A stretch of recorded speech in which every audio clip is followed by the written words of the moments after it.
Bismillahirrahmanirrahim. Things Fall Apart by Chinua Achebe, chapter number 12, summary in Urdu. Celebration of Obierika's daughter. इस chapter में Okonkwo के दोस्त ओब्रिका की बेटी की शादी और शादी की रसूमात जो इग्बो सोसाइटी में आम थीं उन्हें तफसील से बयान किया गया है.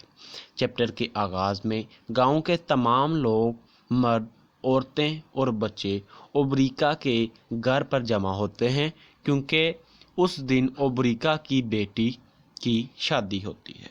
ओब्रिका की बेटी का नाम इकुइकी है जिसकी उस दिन शादी होती है.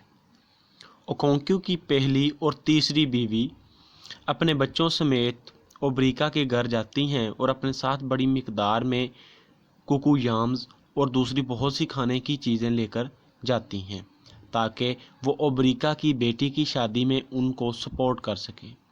पूरा गांव एक होकर रहता है और गांव के लोग हस्बे तौफीक खाने का सामान दुल्हन वाले घर पहुंचाते हैं ताकि दुल्हन के वालिदैन को किसी किस्म की मुश्किल पेश ना आए. ये वही दिन होता है, यानी कि वही सुबह होती है जिस सुबह ओकोंक्यू और इक्विफी गार के बाहर बैठे हुए होते हैं. एक तरफ तो वो गार के बाहर बैठे हुए हैं, सारी रात वहाँ पर उन्होंने बसर की है. उसी दिन जिस दिन वो वहाँ पर बैठे हुए होते हैं उसी दिन ओब्रिका की बेटी की शादी होती है. जब सुबह हो जाती है तो शीलो जाग जाती है और वो ओकोंक्यू और इक्विफी को गार के बाहर बैठे देखती है और वो बेहद हैरान हो जाती है, लेकिन उन्हें बुलाती नहीं है, कोई बातचीत उनके साथ नहीं करती और गांव की तरफ चल पड़ती है. इक्विफी और कोंक्यू दोनों उसके पीछे चल पड़ते हैं. शीलो ओकोंक्यू के घर जाती है और एजिनमा को इक्विफी के कमरे में लटाकर वापस चली जाती है. एजिनमा सोई हुई होती है और इक्विफी उसके जागने का इंतज़ार करती है और ओकोंक्यू की दूसरी दो बीवियां उससे कहती हैं कि वो ओकोंक्यू के दोस्त ओब्रिका की बेटी की शादी में उनके साथ चले, लेकिन इक्विफी उन दोनों को कहती है कि चूँकि वो पूरी रात सो ना सकी और ना उसका खामद, इस वजह से चूँकि अब इसकी बेटी भी अभी सोई हुई है तो वो लेट आएगी या ठहर कर आएगी. इसलिए ये इक्विफी अपने खामद ओकोंक्यू की दूसरी दो बीवियों से कहती है कि वो अपने बच्चों के साथ चली जाएं वहाँ पर, वो बाद में आएंगी. इसलिए इसकी दो बीवियां, पहली इसकी बीवी जो नवोएज मदर है, नवोए ओकोंक्यू का ओनली सन है, सिर्फ एक ही बेटा है तीन बीवियों से, उसकी माँ है, उसका नाम नहीं है, सिर्फ यही है नावल में नवोएज मदर.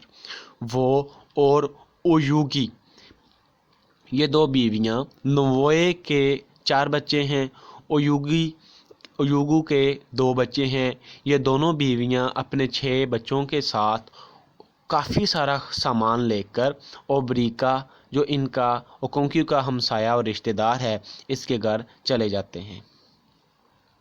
जब ये ओब्रिका के घर पहुंचते हैं तो क्या देखते हैं कि हर तरफ खाना पकाया जा रहा था और इंतज़ामात किए जा रहे थे. एक तरफ ओब्रिका और इसके दोस्त एक बेहद खूबसूरत और सेहतमंद बकरे ज़िबा कर रहे थे. वहाँ मौजूद तमाम मेहमान उन बकरों की तारीफ़ कर रहे थे कि उन्होंने ऐसे जवान बकरे कभी नहीं देखे. फिर ओब्रिका कहता है कि मैंने ये बकरे ओमुकी, जो एक मशहूर गांव है, की मंडी से मंगवाए हैं. फिर वो मंडी का वाक़या बताता है कि एक दफ़ा का जिक्र है कि एक नवांक्यू नामी आदमी अपना बकरा बेचने मंडी जाता है. उसने बकरे को पतली सी रस्सी से बांधा हुआ था और रस्सी का दूसरा सिरा उसने अपनी कलाई से बांधा हुआ था. जब वो मंडी से गुज़र रहा था तो तमाम लोग उसकी तरफ ऐसे देख रहे थे जैसे कोई किसी पागल की तरफ देखता है. जब वो आदमी मुड़ा और उसने पीछे देखा तो इसके बकरे की जगह इसकी रस्सी से लकड़ी बंधी हुई थी. ओब्रिका कहता है कि ख़रीदो फरोख्त नहायत चालाकी का काम है. उसका ایک ہی بیٹا ہے جس کا نام مادوکا ہے اور وہ زیادہ چالاک نہیں ہے، اس لیے اوبریکا اپنے بیٹے کے متعلق بہت پریشان رہتا ہے اور دوستوں سے بتاتا ہے کہ کہیں میرا بیٹا مادوکا بھی نوانکیو جیسا جو شریف اور انسان نہ بن جائے جو دوسروں کے دھوکے کا شکار ہو۔ تھوڑی دیر کے بعد لڑکے والے آ جاتے ہیں اور رواج کے مطابق انہیں سب سے پہلے طے کی گئی برائڈ پرائس ادا کرنا تھی، اس لیے ان کے درمیان 30 یام کوریز، یہ یعنی کہ ہم بوریاں جیسے کہتے ہیں، یام کی 30 بوریوں کا وعدہ تھا۔ یہ پوٹس لے کر آتے ہیں، 30 یام کی پوٹس کا وعدہ تھا اور وائن کی پوٹس کا، تو یہ 50-50 کی تعداد میں، یعنی کہ دگنی مقدار میں چیزیں جو برائڈ پرائس طے ہوئی تھی وہ لے کر آتے ہیں، اور تمام رشتہ دار حیران ہو جاتے ہیں اور کہتے ہیں کہ یہ ہوا نا مردوں والا، آپ نے مرد ہونا اور ایک اچھے خاندان کے افراد ہونے کا ثبوت دیا ہے۔